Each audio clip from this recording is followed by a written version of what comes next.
George Miller के direction में आनिया Taylor Joy, Chris Hemsworth और Tom brooks starrer Furiosa a mad max saga finally theatres में release हो चुका है। सो वी थॉट ये इस फिल्म को लेकर डिस्कस करने का बेस्ट टाइम होगा। इस वीडियो में हम डिस्कस करेंगे फिल्म के एंडिंग और कुछ हिडन डिटेल्स को लेके। तो चलिए बिना टाइम वेस्ट किए इस वीडियो को शुरू करते हैं। ऐसे ही दूसरी वीडियोस देखने के लिए और हमसे जुड़े रहने के लिए चैनल को सब्सक्राइब कीजिए और वीडियो को लाइक और शेयर करना ना भूलें। फिल्म के शुरुआत में हम फ्यूरियोसा और उसके फ्रेंड वैल्करी को देखते हैं द ग्रीन प्लेस के एक फॉरेस्ट में। अगर आपको याद नहीं वैल्करी कौन है, तो वो ये औरत है जिसने मैड मैक्स फ्यूरी रोड में फ्यूरियोसा और उसके कॉन्वॉय को अपने हेल्प के लिए पुकारा था।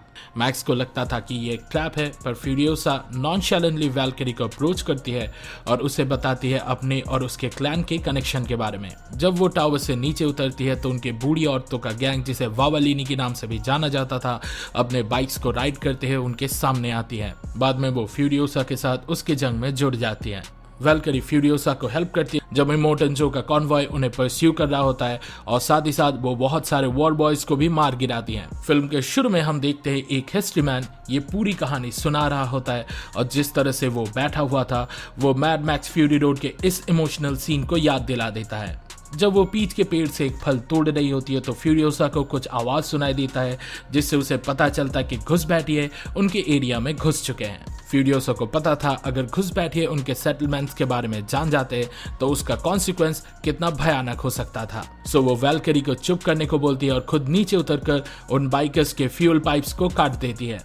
इसी दौरान उस बाइकर गैंग के एक मेंबर को फ्यूरियोसा दिख जाती है और वो उसे अपने साथ किडनैप करके ले भागता है। किडनैप होने से पहले फ्यूरियोसा अपनी विसल को बजा देती है, जिससे उसकी मां मैरी जबासा और सेटलमेंट्स के बाकी मेंबर को पता चल जाता है कि वो खतरे में हैं। वो भाग के उस लोकेशन पे आते हैं, पर तब तक फ्यूरियोसा किडनैप हो चुकी थी।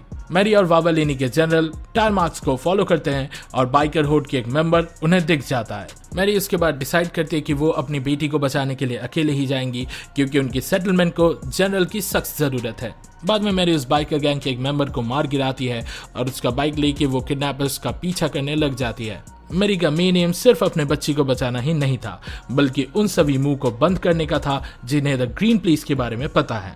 यहाँ पे हमें एक कॉन्ट्रडिक्शन देखने को मिला, क्योंकि लास्ट पार्ट में हमें पता था कि वावालिनी सिर्फ एक वुमेन ओनली टीम है, पर अनलाइक द एमेजन्स जो कि एरीज जो कि ग्रीक मिथोलॉजी के गॉड ऑफ वॉर है, उसके बच्चियों के क्लैन से भी। पर इस पार्ट में हमें दिखाया गया कि उनके कम्युनिटी में मेल मेंबर्स भी है, जो कि एरीज के डॉटर्स का एक वॉरियर क्लैन था।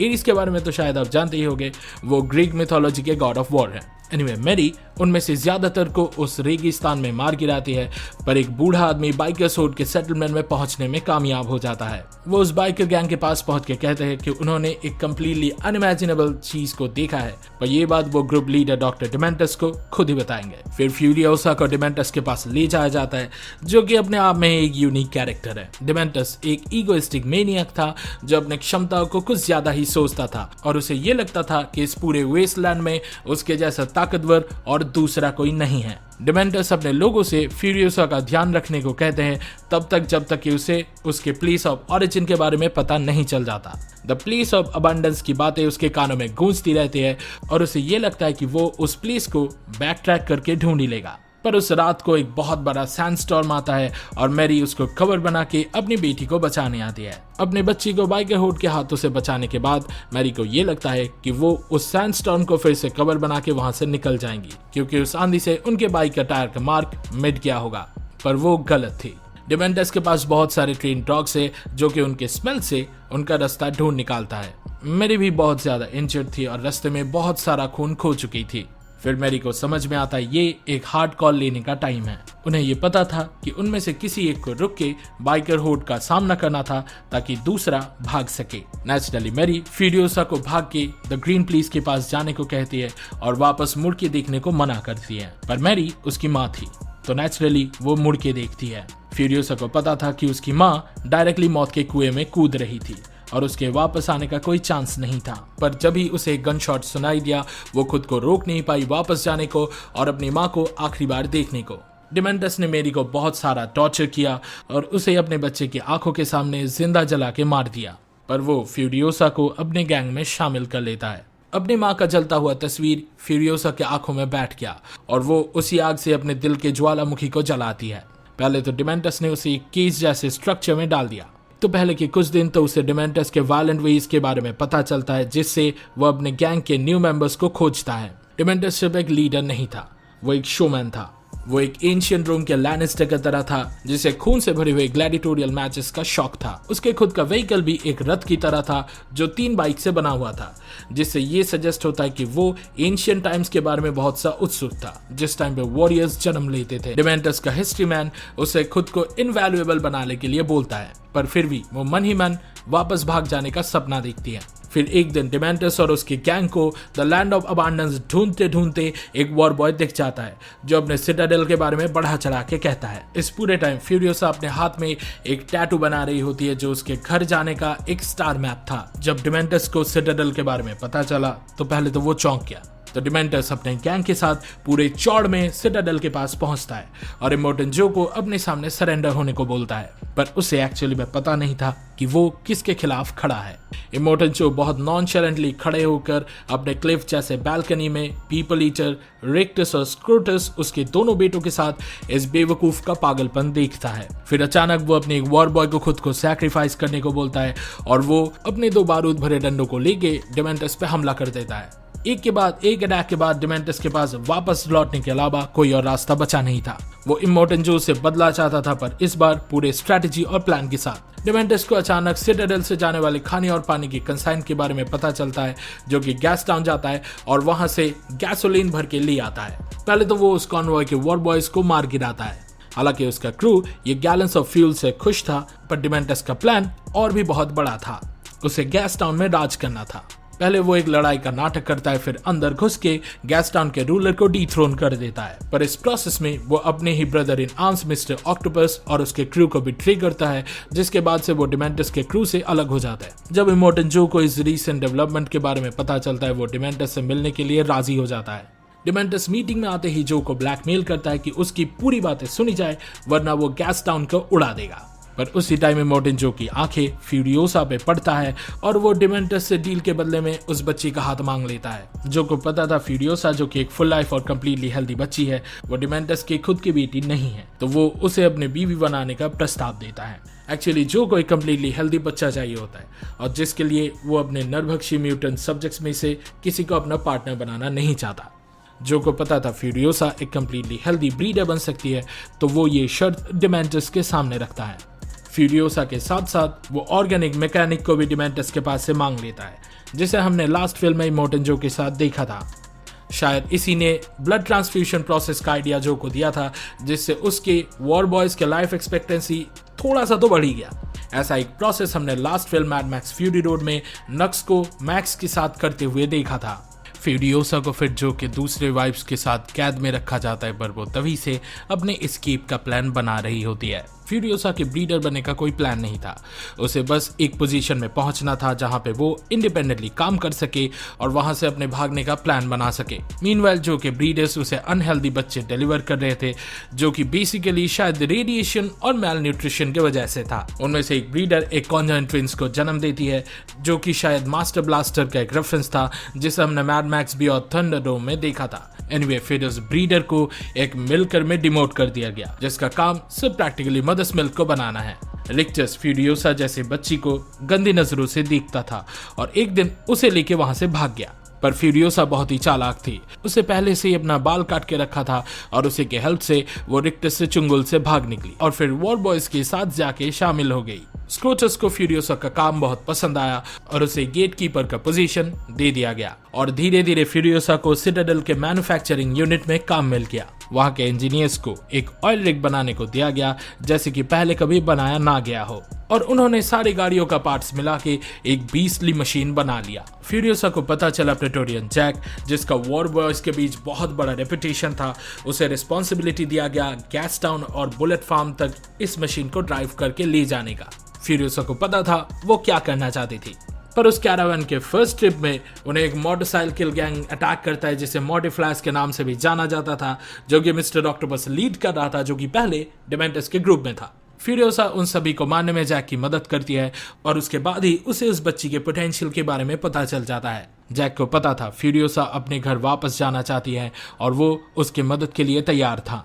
जैक का जिंदगी भी कोई बेड ऑफ रोजेस नहीं था और उसने इस अपोकलिप्टिक टाइम में अपना सब कुछ खो चुका था। उसे लगता था कि अगर वो फ्यूरियोसा को सक्सेसफुली अपने मंजिल तक पहुंचा देता है तो शायद वो शांति से मर सकता है, पर यह रास्ता उतना आसान नहीं था क्योंकि डिमेंटस अपने ग्रुप को कंट्रोल करने में नाकामयाब था, जिससे वेस्टलैंड में अनरेस्ट और कियोस बढ़ गया। गैस टाउन से जैक खाली हाथ वापस आता है और जो को बताता है कि कैसे डिमेंटस के लोगों ने उसे फ्यूल देने से मना कर दिया। जो को पता था कि अभी डिमेंटस के साथ वॉर के अलावा कोई और आउटकम बचा नहीं है।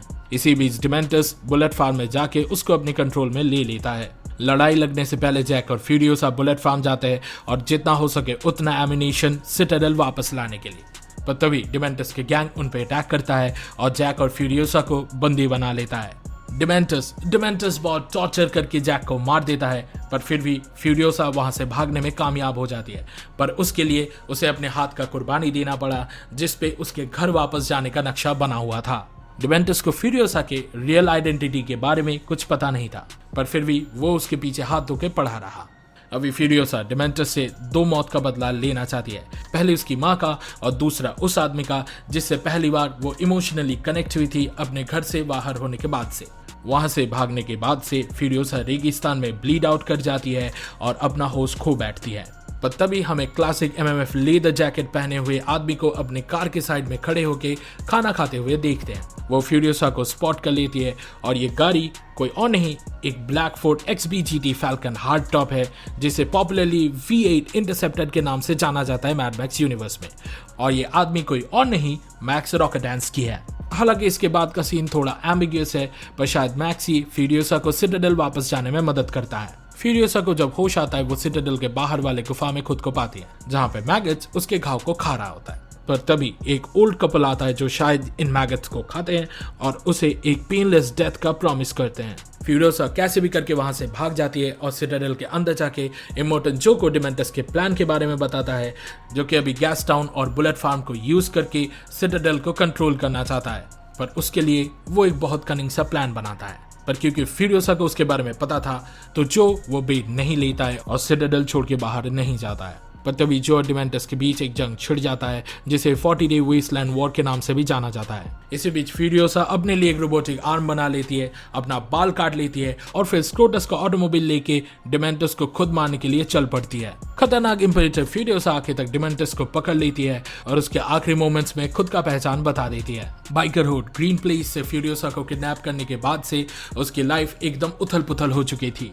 अभी तक उसकी माँ की चीखें फ्यूरियोसा के कानों में गूंज रही थी और वो उसके बाद से कभी लाइफ में मूव ऑन नहीं कर पाई।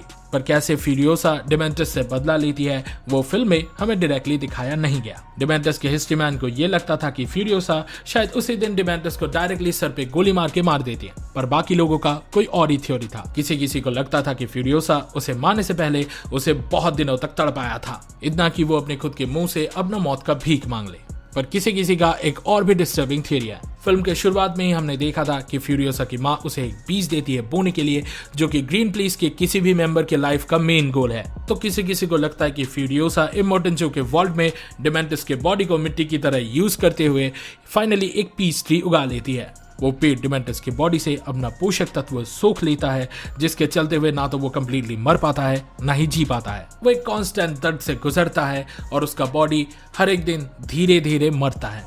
फिल्म के एंड में फ्यूरियोसा उस पीच ट्री से एक फल तोड़ती है और ब्रीडर्स को खाने के लिए दे देती है। हालांकि वो अपना बदला ले चुकी थी, पर फ्यूरियोसा का जर्नी अभी तक खत्म नहीं हुआ। उसे अभी भी अपने घर वापस जाना था, पर उसे ये नहीं पता था कि द ग्रीन प्लेस नाम का जगह अभी इस दुनिया में एग्जिस्ट नहीं करता है। फिल्म के आखिर में हम फ्यूरियोसा और जो के ब्रीडर्स को देखते हैं उस वॉर रिग में घुस के भागते हुए। फिल्म के क्रेडिट्स में मैड मैक्स फ्यूरी रोड के कुछ सीन एक मोन्टाज की तरह दिखाया जाता है। पूरे फिल्म में फ्यूरियोसा को एक वेंजफुल एंजल की तरह दिखाया गया, precisely the fifth horseman of apocalypse. पर फिल्म का एम्बिगियस एंडिंग ये सजेस्ट करता है कि वो सिर्फ एक वेंजफुल एंजल नहीं थी जिसे अपने माँ के मौत का बदला चाहिए होता है। बदले के आग में जलने के बावजूद उसे अपने माँ से किया गया प्रॉमिस याद रहता है। उसके इतने स्ट्रगल करके सरवाइव करने का सिर्फ एक ही रीजन था, उस बीज को बोना, क्योंकि वो बीज आशा की आखिरी उम्मीद थी इस वेस्टलैंड में। डिमेंटस हमेशा अपने फॉलोअर्स को कहता था कि होप को छोड़ दो, क्योंकि उसके अकॉर्डिंग इससे बड़ा डिसएडवांटेज इस वेस्टलैंड के हेलिस कंडीशन में और कुछ नहीं हो सकता था। वो अपने दुश्मनों को भी यही सजेस्ट करता था और कहता था कि हमेशा नफरत पे भरोसा करो। अब तक नफरत पे भरोसा करके ही फ्यूरियोसा अपने गोल्स को अचीव कर पाई, पर आखिर में वो उस आशा के बीज को नफरत के शरीर में बो देती है, जिससे नफरत कंप्लीटली पावरलेस हो जाता है। फिल्म के एंडिंग में आशा जीत जाती है और फ्यूरियोसा अपने घर को ढूंढ निकालने में कामयाब होती है, पर ये द ग्रीन प्लेस नहीं था। मैड मैक्स फ्यूरी रोड के एंड में हमने देखा था फ्यूरियोसा सिटाडेल को अपने और आम नागरिकों के लिए रिक्लेम कर लेती है, और अभी ये फ्यूरियोसा का रिस्पॉन्सिबिलिटी है कि कैसे वो इस नरक को अपने सपनों में देखे गए जन्नत में बदल सके। हे इस वीडियो को देखने के लिए शुक्रिया। Furiosa a mad max saga देखने के अपने एक्सपीरियंस के बारे में इस वीडियो के कमेंट सेक्शन में शेयर करना ना भूलें। सिनेमा सीरीज के वीकली डोज के लिए लाइक बटन दबाएं और हमारे चैनल को सब्सक्राइब करें। अगले वीडियो में मिलते हैं और फिलहाल के लिए good bye, cheerio and I will be back.